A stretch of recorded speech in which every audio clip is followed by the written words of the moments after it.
गरीब माँ और 5 बेटियों का गाजर घर। बाबूजी, रोटी बना दी है, खा लीजिएगा, मैं खेत पर जा रही हूँ। तभी खटिये पर से बूढ़ा रामा खांसते हुए बोला, अरे बहू, ये ले, मेरी शॉल लेती जा, बाहर बड़ी ठंड पड़ रही है। नहीं बाबूजी, इसकी जरूरत आपको ज्यादा है, क्योंकि घर में ओढ़ने को एक भी कंबल नहीं। माँ, आज हम तीनों भी आपके साथ चलेंगे खेत पर। पर बच्चों, तुम्हारे पास स्वेटर भी नहीं, सर्दी लग जाएगी। माँ, जल्दी तो आपको, गुलिया दीदी और तानी दीदी को भी लगेगी। अगर हम जब एक साथ मिलकर खेत पर काम करेंगे तो ज्यादा पैसे आएंगे और फिर हम कंबल खरीद लेंगे। मेरा राजा बेटा कितना समझदार हो गया है, माँ के दुख को समझने लगा है। सरिता अपने बच्चों के साथ खेत पर आती है, जो कि जंगल के पास पड़ता था। बच्चों, हमें आज के आज खेत जोतकर गाजर की फसल बोनी है। सरिता की चारों बिटिया और राजा भी कड़ी मेहनत से बंजर खेत को जोतते हैं और फिर सब मिलकर खेती करते हैं। दिन बीतते हैं। एक रोज जब सरिता घर आती है तो वो अपने पति को घर में जुआ खेलते देखती है। अरे बिरजू, भूख लगी है। ये ले, दारू 2 घूंट मार ले। अरे खाली दारू, इसके साथ कुछ चखना मिल जाता तो मजा आ जाता। अरे देख बिरजू, तेरी लुगाई आ गई। बिरजू को घर में जुआ खेलते देखकर सरिता बौखला कर बोली, अजी, तुमको शर्म नहीं आती? घर में जुआ खेलते और दारूबाजी करते। तो फिर बोली, अरे जानती नहीं, पति परमेश्वर होता है और पत्नी की जगह पति के पैरों में होती है। चल जल्दी से मेरे लिए अंडा ऑमलेट बना और गरम रोटी भी।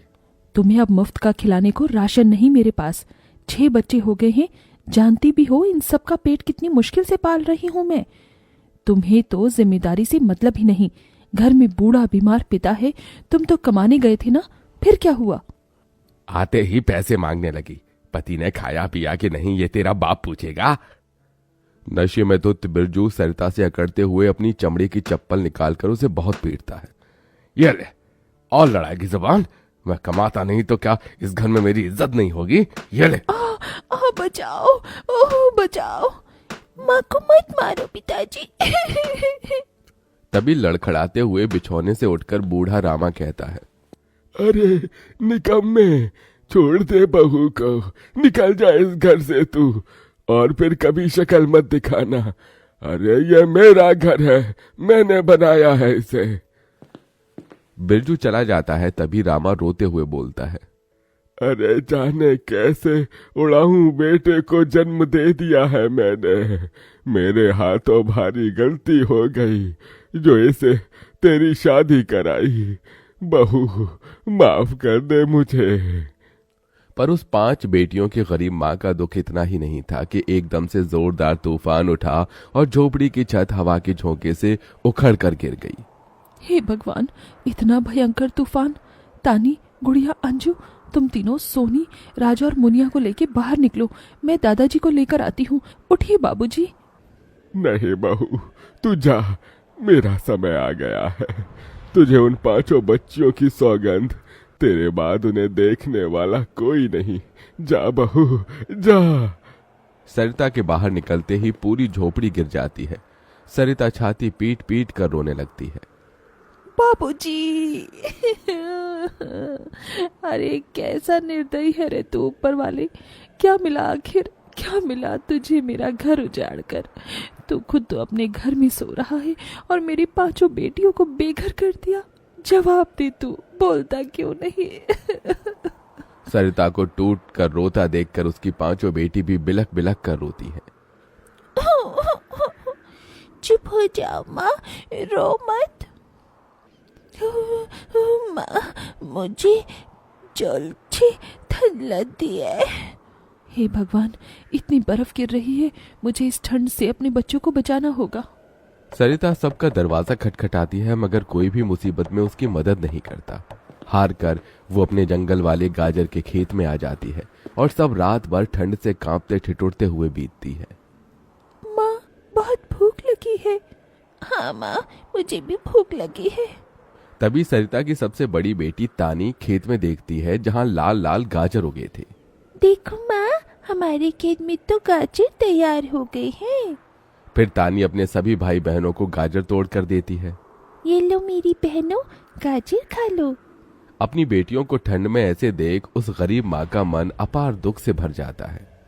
अपनी इस गरीब लाचार माँ को माफ कर देना बच्चों, तुम्हें ये ठंड भोगना पड़ रहा है। तभी एकदम से दिन का माहौल रात सा हो जाता है और तेजी से बर्फ गिरने लगती है। बाप रे बाप, एकदम से इतनी ठंड, ऐसे तो बिना घर के हम बच नहीं पाएंगे।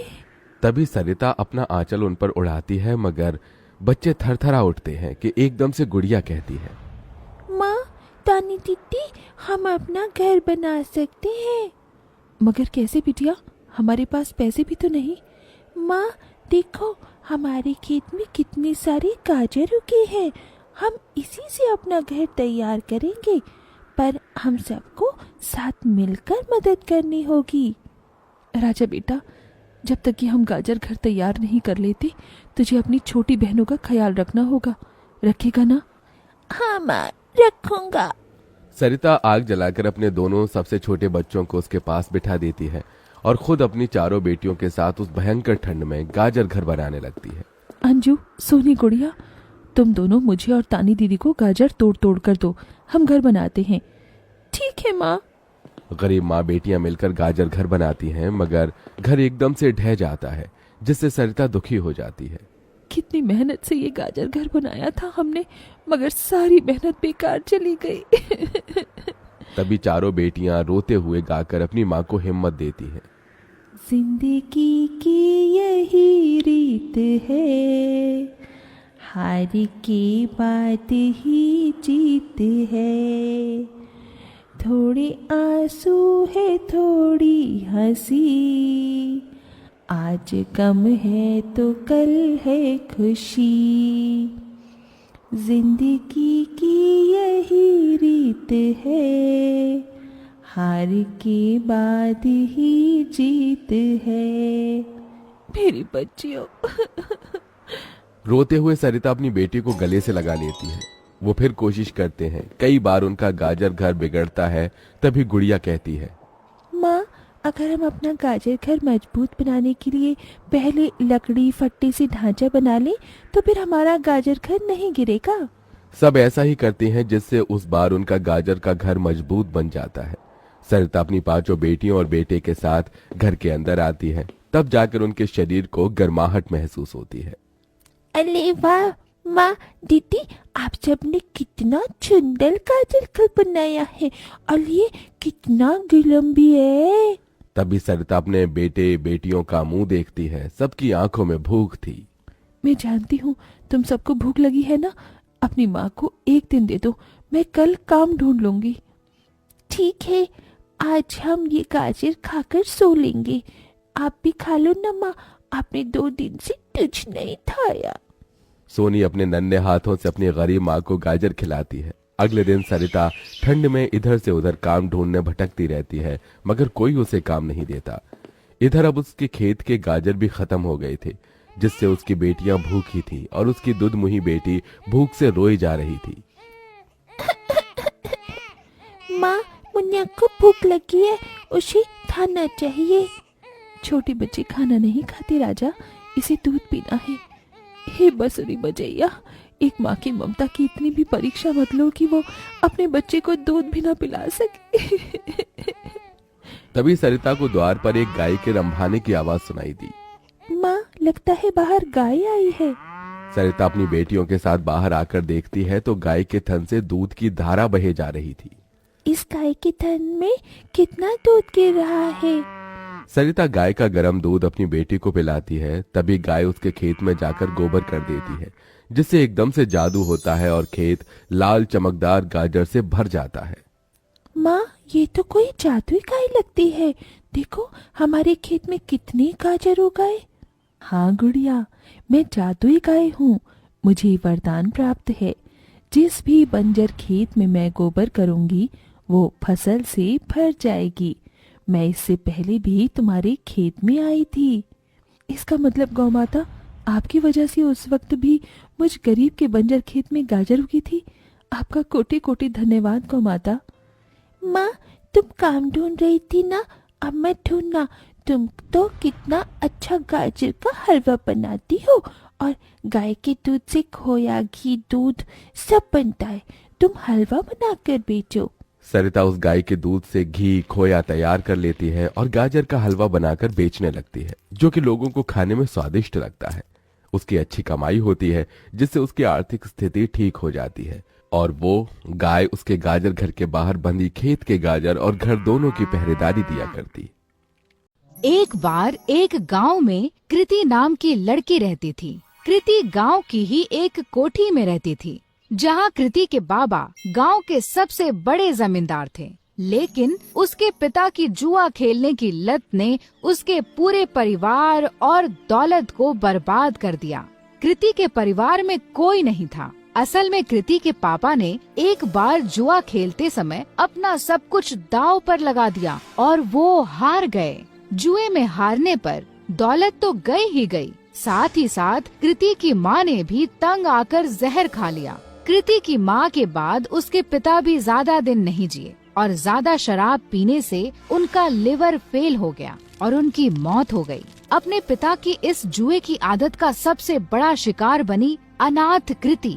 उस बेचारी का क्या दोष था? अब ना ही उसका कोई ख्याल रखने वाला था और ना कोई रोटी देने वाला। पेट पालने के लिए मजबूरन कृति गांव के घरों में झाड़ू पोछा करती। कृति का ये सब करने का बिल्कुल भी मन नहीं करता, क्योंकि जिस घर में वो काम करती थी उसका मालिक उसे बुरी नजरों से देखता था। लेकिन 2 वक्त की रोटी के लिए कृति ये सब भी झेल लेती थी। कृति रोज सुबह सुबह गांव के मंदिर में जाती और अपनी दर्द भरी कहानी भगवान को सुनाती। हे ईश्वर, किस जन्म का तू मुझसे बदला ले रहा है? क्योंकि इस जन्म में तो मैंने किसी का भी बुरा नहीं किया। अब तू ही बता, अगर मेरा बाप जुआ खेलता था तो क्या इसमें मेरी गलती है? मैंने तो हर बार उन्हें जुआ खेलने से रोका, यहाँ तक कि रोकने के चक्कर में मार भी खाई, लेकिन हमेशा यह विश्वास रहा कि एक दिन तू सब ठीक कर देगा। मैंने तुझ पे भरोसा किया और तूने मेरे भरोसे का आज मुझे ये सिला दिया। न खाना है न कोई अपना, काम पे भी मालिक बुरी नजर से देखता है। क्या यही तेरी महिमा है?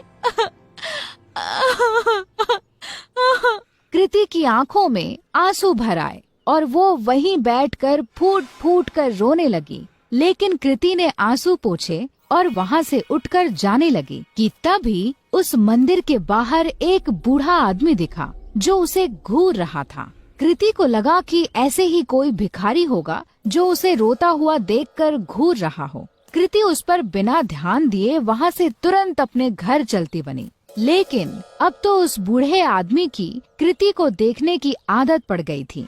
जब भी कृति मंदिर जाती और भगवान को अपनी आप बीती बताती, वो बूढ़ा वहीं खड़ा उसकी बातें सुनता और उसे घूरा करता, लेकिन कभी मंदिर के बाहर कृति का पीछा नहीं करता। कृति को लगा कि वो बेचारा भीख की आस में उसे देखा करता है। कृति के पास कोई बहुत ज्यादा पैसे नहीं थे, फिर भी वो दान पुण्य करने में बिल्कुल भी हिचकिचाती नहीं थी। एक दिन मंदिर के बाहर खड़ा वो बूढ़ा आदमी जब कृति को घूर रहा था, तो कृति भगवान के पास जाने की बजाय उस बूढ़े के पास गई। बाबा जी, अगर पैसे चाहिए तो बेहिचक मांग लिया करो, ऐसे किसी और को घूरोगे तो वो गलत मतलब निकालेगा। काश बेटा, तेरे जैसा साफ दिल भगवान ने सबको दिया होता। कुछ दे दे बेटा।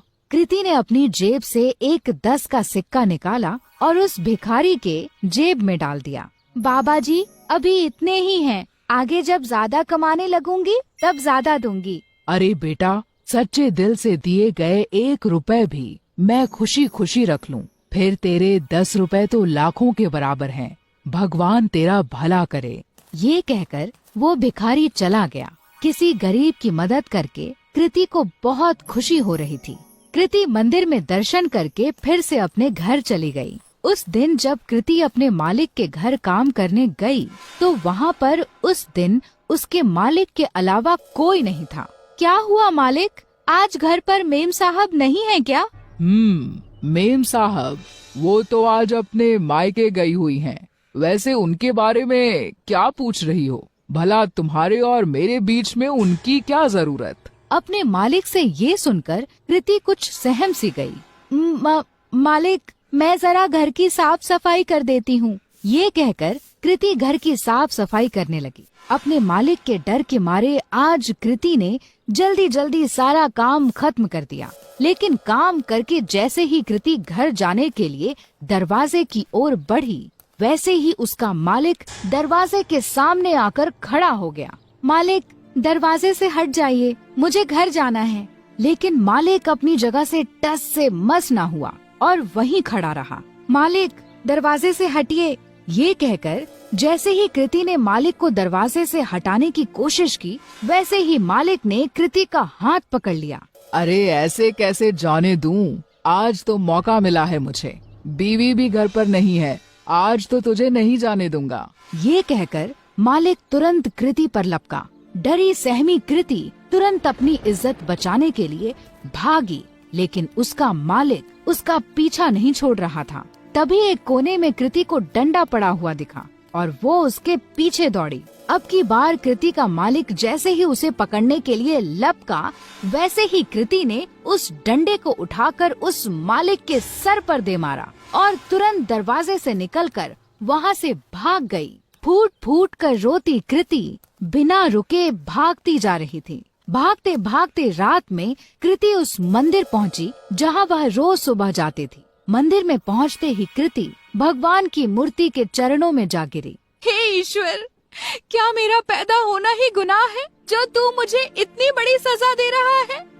क्या गरीब और लाचार होने की यही सजा होती है कि कोई भी आकर हमारी इज्जत पर हाथ डाले?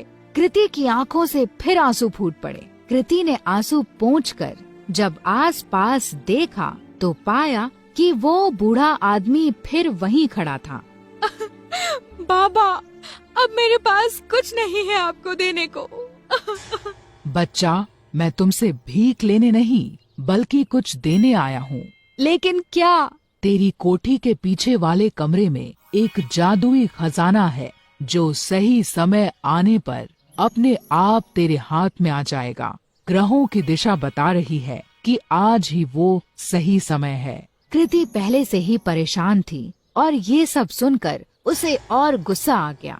बाबा जी, आपने मेरा दिल बहलाने के लिए ये सब कहा, मुझे बहुत अच्छा लगा, लेकिन मुझे झूठ पसंद नहीं। ये कहकर कृति अपनी कोठी की ओर चल दी। उसे बार बार ये डर सताए जा रहा था कि अगर उसका मालिक बेहोशी से उठ गया तो उसे जिंदा नहीं छोड़ेगा। वहीं दूसरी ओर उसके दिमाग में उस बूढ़े भिखारी की भी बात चल रही थी। घर पहुँचते पहुँचते आसमान में बादल छा चुके थे और ऐसा लग रहा था कि मानो जैसे बहुत जोर की बारिश होने वाली है। कृति के कोठी में पहुँचने के कुछ देर बाद ही बारिश शुरू हो गई और बहुत जोर से पानी बरसने लगा। मूसलाधार बारिश के चलते कृति की पुरानी कोठी की छत से पानी टपकने लगा। आज तक कभी कृति ने इतनी तेज बरसात नहीं देखी थी। कृति जैसे ही छत की मरम्मत के लिए अपना छाता निकालकर बाहर गई, वैसे ही उसका छाता तेज हवा में फट गया।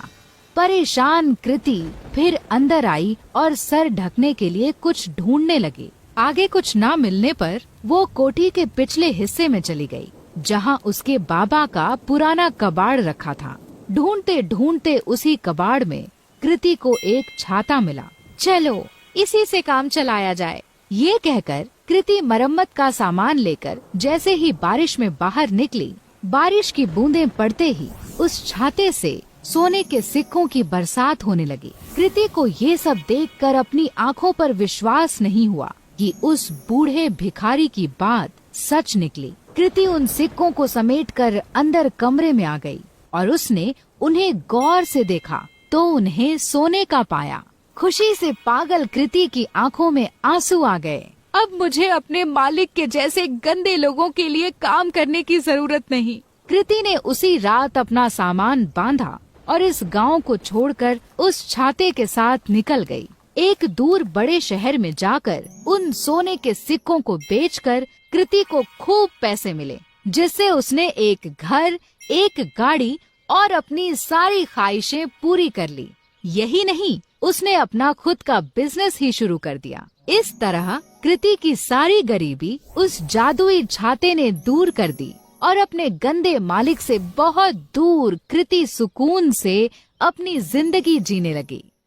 गरीब बेटी का महलों का ससुराल।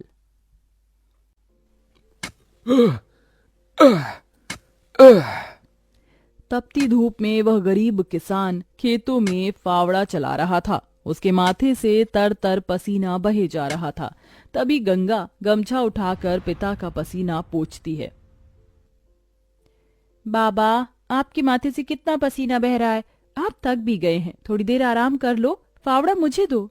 गंगा को खेत में फावड़ा चलाते देख सेवक राम की आंख भर आती है।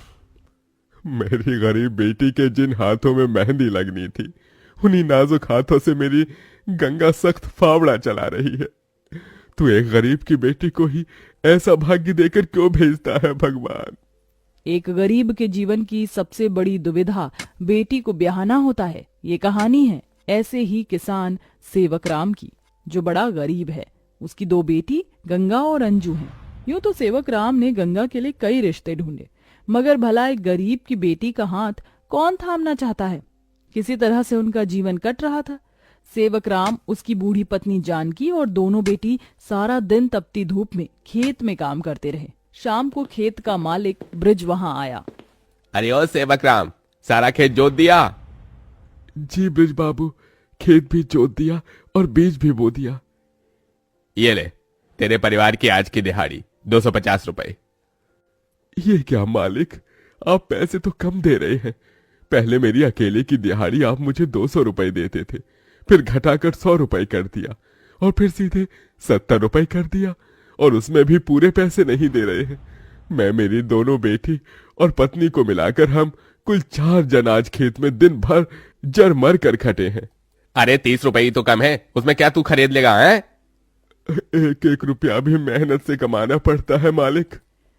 फिर ब्रिज बाकी के 30 रुपए भी सेवक राम को दे देता है, जिसके बाद वह अपनी मढ़ई में आ जाते हैं और गंगा सबको खाना बनाकर खिलाती है और एक फटे गुदरी पर पूरा परिवार जमीन पर लेट जाता है। मगर एक पिता होते हुए सेवक राम चिंता में सो भी नहीं पाता। वह रात भर आंसुओं से बिछौना भिगोता है। अजी, आप अभी तक जाग रहे हैं? जिसके घर में जवान बेटी ब्याहने को हो, वो कैसे सोए? जाने मेरी गरीब बेटी के भाग्य में क्या लिखा है। भगवान ने सभी के घर आंगन में भाग्य जाग रहे हैं, मगर मेरी मढ़ई के आंगन में मंडप कब बनेगा? अजी, तुम चिंता मत करो, भगवान ने कहीं न कहीं जोड़ी बनाई होगी। सेवक राम का यही दुख कम न था। अभी तो और भी कठिनाई आने को थी। अगले दिन जब चारों खेत में पहुंचे कि तभी, क्यों रे सेवक, कल तू 30 रुपए के लिए पाठ पढ़ा रहा था, अब क्या करेगा? क्योंकि ये सारी की सारी जमीन तो पृथ्वीराज जी ने खरीद ली। तभी अंजू ने गंगा से कहा, दीदी, अब हम क्या खाएंगे? खेत बोकर ही तो थोड़े बहुत पैसे मिलते थे। सेवक राम अपने परिवार को लेकर लौट आया। वह दिन रात चिंता में गलने लगा। ऐसे घर कैसे चलेगा प्रभु? कैसे होगी गंगा की शादी? और शादी नहीं हुई तो लोग मेरी गंगा को जाने क्या क्या नाम देंगे, क्या क्या ठहराएंगे जानकी। मैं काम ढूंढने जा रहा हूँ। बाबा, मैं भी आपके संग चलूंगी। दोनों काम ढूंढते एक बड़े से मिल में आए, जहां शिव नाम का एक नौजवान गरीब मजदूर भी काम कर रहा था। जहां मजदूर राशन की बोरी भरी मालगाड़ी खींच रहे। सेवक राम ने काम मांगा, दोनों को काम मिल गया। गंगा अपने पिता की बराबरी में काम करती। तपती धूप से अक्सर उसके पांव और हाथ में मालगाड़ी खींचने से छाले से पड़ जाते, तो वहीं घर आकर वह अपनी माँ का हाथ बटाती। आप ही अपनी चक्की पीसती, कड़ी धूप में सड़कों से गोबर बीन कर लाती, उपले बनाती। एक दिन मालगाड़ी खींचते वक्त शिव उसकी मदद करता है। काका, क्या मैं आप दोनों के साथ खाना खा सकता हूँ? बड़ी भूख लगी है और मैं खाना भी नहीं लाया। हाँ बेटा, आओ ना। ये कहते हुए गरीब गंगा अपने प्याज और रोटी में से उसे भी देती है और हिचक से भरकर कहती है, माफ कीजिएगा, आपको खिलाने के लिए हमारे पास कोई पूरी पकवान तो नहीं है, जो है यही खा लीजिए। शिव वह रूखा सूखा भी हंसकर खाने लगा। अब अक्सर शिव उनकी मदद कर देता। उसकी अच्छाई गंगा के मन को भाने लगी और एक दिन शिव ने कहा, काका, अगर आप मुझे इस काबिल समझे तो मैं आपकी बेटी का हाथ थामना चाहता हूँ। बेटा, मेरी गरीब बेटी को तुम जैसा मेहनती जीवन साथी मिलेगा। मुझे तुम पसंद हो बेटा। गरीब सेवक राम की दिली इच्छा तो थी कि गंगा को बड़ा और अच्छा घर द्वार मिले, मगर उसके मन में शिव को लेकर भी एक संतोष था। मगर सेवक राम ने जो कभी सोचा भी नहीं था, अगले दिन वो हुआ। कई बड़ी गाड़ियां लाइन से उसके चौखट पर आईं और शगुन से भरी थालियों के साथ शिव अपने परिवार के संग उनके घर आया। उनके महंगे कपड़े लत्ते देख एकदम महलों में रहने वालों से थे। शिव के संग उसके माता पिता पृथ्वीराज, वसुंधरा और बहन योगिता थी। अंजू ने उन्हें देख तपाक से बोला, अरे बाप रे, ये तो राजा महाराजा से लगते हैं। अजी, आपने तो कहा था शिव गरीब घर का लड़का है। शिव बेटा, ये सब क्या है? यही मेरी सच्चाई है काका। माफ कीजिएगा, मैं मजदूर या गरीब नहीं था, बल्कि महलों का बेटा हूँ। मगर मुझे एक ऐसा जीवन साथी की खोज थी जो मेरा धन दौलत देखकर मुझे न अपनाए। इसलिए मैं उसे ही ढूंढने के लिए ये जीवन जी रहा था। जिसने मुझे मेरी गरीबी के संग स्वीकारा वो गंगा थी। इसलिए मेरे महलों की दुल्हन गंगा होगी। गंगा बनोगी मेरे महलों की बहू और मेरे बेटे की दुल्हन। अपनी गरीब बेटी के लिए महलों से आया रिश्ता देखकर सेवक राम बड़ा रोया। भगवान, तूने मेरी फटी झोली में इतनी खुशियां डाल दी। मेरी बेटी महलों की दुल्हन बनेगी। हर बाप चाहता है कि वो अपनी बेटी का हाथ जिसके हाथ में दे वो उसे रानी बनाकर रखे। अब मेरी बेटी सचमुच में महलों की रानी बनेगी। समझे जी, मंगनी कर ले। मगर इतनी छोटी सी मड़ई में सब कैसे होगा? ये तो टूटी फूटी है, आप लोगों के खड़े होने लायक भी नहीं है। मगर इस मड़ई में आप जितने दिलदार लोग रहते हैं तो ये महलों से बढ़कर है। इसके बाद सेवक राम के छोटे से मढ़ई में उसकी गरीब बेटी की मंगनी होती है, जहां और थोड़े दिन के बाद बड़े ही धूमधाम के साथ गंगा की शादी होती है, जहां वह मंडप में मन ही मन कहती है, हे गौरी मैया, आपका धन्यवाद जो आपने मुझको मनचाहा वर दिया। इसके बाद गंगा विदा होकर अपने महलों के ससुराल में आ जाती है, जो दुल्हन के जैसा सजा हुआ होता है, जहां कई नौकर चाकर शाही अंदाज में उसके स्वागत में खड़े थे। तभी महंगे से लहंगे में ननद योगिता ने कहा, आइए भाभी, आपके महलों के ससुराल में आपका स्वागत है। जैसे ही योगिता गाड़ी से उतरती है, तभी नौकर चाकर थाली में फूल लिए खड़े उसके स्वागत में फूल बिछाए जाते हैं। जहां कल तक उसके पांव को कांटों की चुभन मिली थी, आज वह महल की दुल्हन बनकर फूलों में बदल चुके थे। जहां महल के द्वार पर सास वसुंधरा ने स्वागत किया, आओ हमारे महलों की दुल्हन, तुम्हारा स्वागत है। इस सोने की कलश को अपने दाहिने पांव से गिराकर अंदर आ जाओ। जी माँ। गंगा ने कलश गिराकर स्वागत किया। तभी ससुराल वालों ने उसे अनेकों तोहफे दिए। गंगा बहू, ये हार पिछले कई पुश्तों से हमारे महल में चला आ रहा है, अब तुम इसकी हकदार हो। भाभी, ये तोहफा मेरी तरफ से और ये तोहफा मेरी ओर से बहू। गीता दे रही हूँ, मैं जानती हूँ तुम इस महल का मान बढ़ाओगी। गंगा ने गीता को माथे से लगाया और फिर सास ससुर का आशीर्वाद लिया। माँ जी, बाबूजी, मुझे आशीर्वाद दीजिए ताकि मैं इस महल का मान निभा सकूं। सदा सुहागन रहो, जुग जुग जीती रहो। फिर गंगा विदाई में दिए अपनी गठरी को संग लिए शिव के साथ कमरे में आ गई, जहां आलीशान बड़ा कमरा, ऐशो मखमल का बिछौना और सब कुछ था, जिसे उस गरीब दुल्हन की आंखें देखती रह गईं। कैसा लग रहा है महलों के ससुराल में आकर? खुशी से गंगा की आंखें भर आईं। उसने कहा, यकीन नहीं होता, भगवान ने एक बार में ही इतनी खुशी दे दी। शिव, सब एक सपने जैसा लग रहा है। अब यही तुम्हारी दुनिया है। उस रोज जमीन पर सोने वाली गंगा मखमल के बिछौने पर सोई। अगले दिन वह नहा धोकर नीचे आई, जहां खाने की शाही मेज लगी थी और इर्द गिर्द नौकर खड़े थे। बहू बैठो, खाना खाओ। तभी नौकर ने गंगा को खाना परोसा। एक निवाला खाते ही गंगा को अपनी संघर्ष भरी जिंदगी और याद आ गई। उसकी आंखों से आंसू छलक गए। क्या हुआ गंगा बहू, खाना अच्छा नहीं बना? नहीं माँ जी, बहुत अच्छा बना है। बस ये सब खाने के तो एक गरीब की ख्वाहिश होती है। मैं बहुत खुश हूँ। बस चाहती हूँ कि हर लड़की को उसके सपनों का ससुराल मिले, जैसे मुझे मिला। थोड़े दिन में गंगा अपने महलों के ससुराल में सुखी से रहने लगी। किसी गरीब की बेटी को चुनकर हम भी ये पुण्य कमा सकते हैं। गरीब दर्जी बहू की घास की साड़ी और घर। देखो शालिनी, मैंने साड़ी की फॉल लगा दी है और मैंने सूट की अच्छे से तुरपाई भी कर दी है।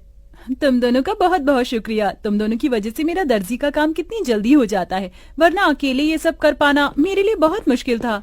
बातें बाद में कर लेना, ये लो जल्दी से नींबू पानी पी लो। बाजार में तो नींबू के भाव चांदी के भाव जितने चल रहे हैं, तो तुमने ये नींबू पानी कैसे बनाया? वो पड़ोस वाली काकी है ना, उनकी नौकरानी आज नहीं आई थी, तो मैंने उनके घर के थोड़े बहुत काम कर दिए थे, इसलिए उन्होंने पैसों के बदले मुझे ये नींबू दे दिए। ये भगवान भी कैसे कैसे दिन दिखाता है। हम गरीबों को गर्मी के मौसम में नींबू पानी पीने के लिए भी हमें कितनी मेहनत करनी पड़ती है। अदिति की बात सुन बाकी बहुएं उदास हो जाती हैं। शालिनी इन सभी बहू में से सबसे बड़ी बहू थी जो दर्जी का काम करती थी। वहीं बाकी घर संभालने के साथ साथ शालिनी के दर्जी के काम में मदद भी किया करती थी। इन पांचों के पति सड़कों पर झाड़ू और मजदूरी करने का काम करते थे, जिससे यह मुश्किल से 2 वक्त की रोटी ही खा पाते थे। अरे वाह शीला, तुमने तो अपने घर का हुलिया ही बदल दिया। कितना सुंदर लग रहा है तुम्हारा घर। वो तो अच्छा लगेगा ही ना, पूरे 1 लाख रुपए जो लगाए हैं घर के रेनोवेशन और पेंट में। वैसे मेरे ख्याल से तुम पांचों को भी अपनी ये बाबा आदम के जमाने की गुफा को रेनोवेट करवाना चाहिए। न जाने इतनी गर्मी में तुम लोग इस गुफा जैसे घर में कैसे रहते हो। खिड़की दरवाजे तो ऐसे हैं कि अगर किसी का हाथ लग गया तो वहीं टूटकर गिर जाएंगे। पांचों बहू की घर की बेइज्जती करके घमंड दिखाते हुए शीला अपने घर के अंदर चली जाती है। अपने घर की इतनी बेइज्जती होता देख पांचों बहुओं को ही काफी दुख होता है। अरे बाप रे बाप, ऐसा लग रहा है कि धरती लोक पर नहीं बल्कि सूर्य ग्रह पर पहुंच गया हूँ। कितनी गर्मी है। इतनी गर्मी में गुफा में सोओगे तो गर्मी नहीं तो क्या ठंड लगेगी? क्या गुफा? और नहीं तो क्या, ये गुफा क्या आप लोगों को घर दिखाई देती है? शादी को इतना समय हो गया है लेकिन हम एक ढंग के किराए के मकान में भी नहीं रह सके। कभी कभी तो लगता है इस गुफा जैसे घर को छोड़कर जंगलों में चले जाऊं और वहीं रहूं। याशिका की बातें सुन सभी लोगों को इस बात का एहसास तो होता है, लेकिन अपनी गरीबी और लाचारी देखते हुए वो कुछ नहीं कहते और ऐसी ही गरीबी में उनके दिन बीतने लगते हैं। अमृता, अगर तुम ना होती तो इतनी गर्मी में हमें ये ठंडा पानी पीना भी नसीब नहीं होता। जमीन ठंडी रहती है ना, इसलिए मैंने पानी के मटके रखना शुरू कर दिया था ताकि कड़ी से कड़ी गर्मी में भी हमें ठंडा पानी मिल सके। कल रात थोड़ी बहुत चैन की नींद नसीब हुई थी। वैसे ये कपड़ा गीला कर ओढ़ कर सोने का आइडिया सच में कमाल का निकला। अब तो मैं रोज ऐसे ही सोऊंगी। पांचों बहुएं हमेशा अपने ऐसे छोटे मोटे जुगाड़ से गर्मी से थोड़ा बहुत बैक लिया करती थी। शालिनी देखो ना, मेरी साड़ी फिर से फट गई, इसे सिल दो। कितनी बार एक ही साड़ी को बार बार सिलकर पहनेंगे? जब से शादी हुई है तब से लेकर आज तक एक भी साड़ी नहीं पहनी है। वही 2-3 साड़ियों को सिल कर ही पहन रहे हैं। अदिति इतना बोल ही रही होती है कि तभी उन्हें बाहर से साड़ी वाले की आवाज आती है, जिसे सुन पांचों बहुएं जैसे ही बाहर आती हैं। अरे भाई साहब, ये नीली वाली साड़ी दिखाइए। अरे बहन जी, आप लोग वहाँ क्यों खड़ी हैं? देखिए मेरे पास एक से बढ़कर एक साड़ियाँ हैं, बनारसी, सूती, लखनवी, जरी वाली। बताइए कौन सी साड़ी दिखाऊं? अरे भाई साहब जी, आप किन से साड़ी लेने के लिए पूछ रहे हैं जो एक ही फटी हुई साड़ी को सिल कर पहनती हैं? इनकी एक सूती की साड़ी लेने की तो औकात नहीं है। ये क्या ही महंगी साड़ियां लेंगे। अपनी पड़ोसन मोना और अलीशा को अपनी इतनी बेइज्जती करता देख पांचों बहू की आंखों में आंसू आ जाते हैं और वो सीधा घर के अंदर चली जाती हैं। पांचों बहुएं इस गर्मी और गरीबी से परेशान हो चुकी थीं। पांचों बहुएं आंगन में बैठ एक दिन झाड़ू बर्तन कपड़े कर रही होती हैं कि तभी अचानक जोरों से हवाएं चलनी शुरू हो जाती हैं। लगता है बहुत जोरों से तूफान आने वाला है। चलो जल्दी घर के अंदर चलते हैं। पांचों बहुएं जैसे ही घर के अंदर जाने लगती हैं कि तभी तेज आंधी की वजह से उनके घर की छत उड़ जाती है और साथ ही साथ उनके घर की दीवारें भी टूटकर बिखर जाती हैं। हे भगवान, ये तूफान गांव में नहीं बल्कि हमारी जिंदगी में आया। अब हम लोग कहाँ रहेंगे? अपने घर के टूट जाने की वजह से पांचों बहुएं बहुत रोती हैं। शाम होते ही इन सब के पति घर आते हैं और ये सब नजारा देख उन्हें भी काफी दुख होता है, जिसके बाद अब वो सभी सिर छुपाने के लिए जंगल की तरफ बढ़ते हैं और एक बड़े से पेड़ के नीचे बैठकर अपनी रात वहीं गुजार लेते हैं। जहाँ ये सभी लोग रहते थे वहां पर एक बड़ी सी नदी भी बनी हुई थी, जो तूफान की वजह से काफी गंदी हो गई थी, जिसे देख पांचों उस नदी की सफाई करते हैं और ऐसे ही उनके कई दिन गुजर जाते हैं। कभी कभी तो मन करता है इसी नदी के अंदर कूदकर जान दे दूं, कम से कम इन चीजों से छुटकारा तो मिलेगा। अमृता, ये तुम कैसी बातें कर रही हो? जिंदगी का तो नाम ही संघर्ष है, हम लोग ऐसे हार नहीं मान सकते। शालिनी की बात सुन नदी किनारे बैठी सभी बहुओं की आंखों में आंसू आते हैं। तभी उनके आंसू नदी के अंदर जा गिरते हैं। उनके आंसू जैसे ही नदी के अंदर जाते हैं तो नदी के अंदर एक सुनहरी रोशनी चमकती है और देखते ही देखते उनके सामने नदी की रानी बाहर आती है। कौन हो तुम? मेरा नाम नंदिनी है और मैं इस नदी की रानी हूँ। तुम पांचों ने मेरी नदी को साफ किया, यहाँ आसपास सफाई रखी और आज तुम लोग बैठकर ऐसे रो रहे हो। बताओ, तुम लोग क्यों रो रहे हो? उस रानी की बात सुन सारी बहुएं उसे सारी बात बताती हैं, जिसे सुन वो रानी पांचों बहू को अपने साथ नदी के अंदर ले जाती है। उस नदी के अंदर की जमीन, मछली घर, सब कुछ घास का बना हुआ था। ये सब देख पांचों बहुएं बहुत हैरान होती हैं। ये सब हकीकत है या कोई सपना? ये सपना नहीं, हकीकत है। ये घास जादुई घास है जिसकी मदद से तुम लोग कुछ भी बना सकते हो और वो चीज बिल्कुल असली चीज की तरह ही काम करेगी। तुम लोग चाहो तो यहाँ से ढेर सारी जादुई घास ले जा सकते हो। नदी की रानी, आपका बहुत बहुत। पांचों बहुएं उस जादुई नदी के अंदर से ढेर सारी जादुई घास लेकर आती हैं और सबसे पहले उन जादुई घास से अपना घर बनाने लगती हैं। क्या इस घास से हम लोगों का घर बन पाएगा? ये मामूली नहीं, जादुई घास है। नदी की रानी ने कहा था कि इस घास से बनी हुई सभी चीज असली चीजों की तरह ही काम करती है। क्या पता ये घास का घर भी हमारा असली घर हो।